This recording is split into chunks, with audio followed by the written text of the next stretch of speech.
Hi, I'm Wayne Street with Messengers of the Cross, and welcome to William Tyndale's New Testament from 1534. And today we are in the book of Mark, and we're in chapter 7. And the Pharisees came together unto him, and divers of the scribes which came from Jerusalem. And when they saw certain of his disciples eat bread with common hands, that is to say, with unwashen hands, they complained. For the Pharisees and all the Jews, except they wash their hands oft, eat not, observing the traditions of the elders. And when they come from the market, except they wash, they eat not. And many other things there be, which they have taken upon them to observe, as the washing of cups and cruces, and of brazen vessels, and of tables. Then asked him the Pharisees and scribes, Why walk not thy disciples according to the traditions of the elders, but eat bread with unwashen hands? He answered and said unto them, Well prophesied Isaiah of you hypocrites, as it is written, This people honoreth me with their lips, but their heart is far from me.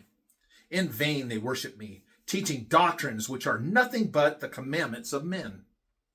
For ye lay the commandment of God apart, and observe the traditions of men, as the washing of cruces, of cups, and many other such like things ye do. And he said unto them, Well, ye cast aside the commandment of God to maintain your own traditions. For Moses said, Honor thy father and thy mother, and whosoever curseth father or mother, let him die for it. But you say, A man shall say to father or mother, Korban, which is that thou desirest of me to help thee with, is given God. And so ye suffer him no more to do aught for his father or his mother, making the word of God of none effect, through your own traditions which ye have ordained. And many such things ye do. And he called all the people unto him, and said unto them, Hearken unto me every one of you, and understand, there is nothing without a man that can defile him when it entereth into him. But those things which proceed out of him are those which defile the man. If any man have ears to hear, let him hear. And when he came to house away from the people, his disciples asked him of the similitude. And he said unto them, Are ye so without understanding? Do ye not yet perceive that whatsoever thing from without entereth into a man, it cannot defile him, because it entereth not into his heart, but into the belly, and goeth out into the draught, that purgeth out all meats. And he said, That defileth a man which cometh out of a man. For from within, even out of the heart of men, proceed evil thoughts, adultery, fornication, murder, theft, covetousness, wickedness, deceit, uncleanness, and a wicked eye, blasphemy, pride, foolishness. All these evil things come from within, and defile a man. And from thence he arose and went into the borders of Tyre and Sidon, and entered into an house, and would that no man should have known, but he could not be hid. For a certain woman whose daughter had a foul spirit heard of him, and came and fell at his feet. The woman was a Greek out of Syrophoenicia, and she besought him that he would cast out the devil out of her daughter.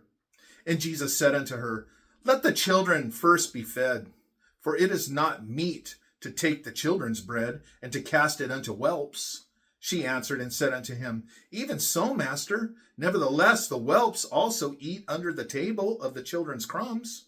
And he said unto her, For this saying go thy way, the devil is gone out of thy daughter. And when she was come home to her house, she found the devil departed, and her daughter lying on the bed.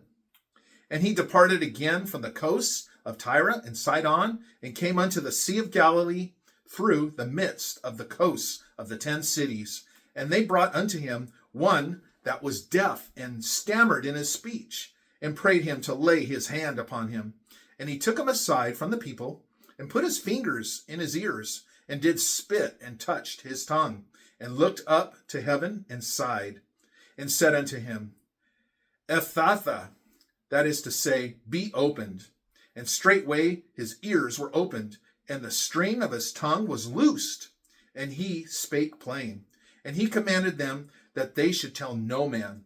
But the more he forbade them, so the more a great deal they published it, and were beyond measure astonished, saying, He hath done all things well, and hath made both the deaf to hear and the dumb to speak. This has been William Tyndale's 1534 version of the Book of Mark. Join us again next time for the Book of Mark, chapter 8. Until then, keep praising Jesus.